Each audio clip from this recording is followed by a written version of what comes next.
Welcome to day 15 of our journey from baptism to the cross with Jesus.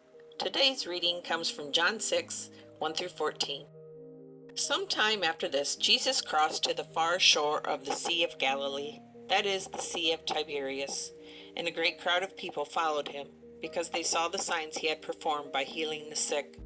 Then Jesus went up on a mountainside, sat down with his disciples. The Jewish Passover festival was near. When Jesus looked up and saw a great crowd coming toward him, he said to Philip, "Where shall we buy bread for these people to eat?" He asked this only to test him, for he already had in mind what he was going to do. Philip answered him, "It would take more than a half a year's wages to buy enough bread for each one to have a bite." Another of his disciples, Andrew, Simon Peter's brother, spoke up. "Here's a boy with 5 small barley loaves and 2 small fish. But how far will they go among so many?" Jesus said, "Have the people sit down." There was plenty of grass in that place, and they sat down. About 5,000 men were there.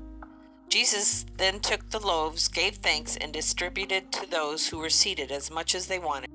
He did the same with the fish. When they had all had enough to eat, he said to his disciples, "Gather the pieces that are left over, let nothing be wasted." So they gathered them and filled 12 baskets with the pieces of the 5 barley loaves left over by those who had eaten. After the people saw the sign Jesus performed, they began to say, "Surely this is the prophet who is to come into the world." A large crowd gathers around Jesus, and the disciples start to worry. There are too many people, not enough food, not enough resources, not enough of anything. And then a boy shows up with what he has: 5 loaves of bread, 2 fish. It doesn't seem like much. In fact, it seems almost silly compared to the size of the need. But he offers it anyway, and Jesus takes it, blesses it, and turns it into more than enough. The story isn't just about a miracle. It's about what happens when someone is willing to give Jesus what they have, even when it doesn't feel like enough. How often do we hold back because we think, "I don't have much to offer"?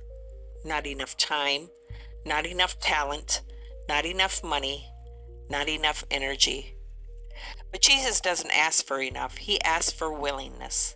He can do more with what we offer than we can imagine.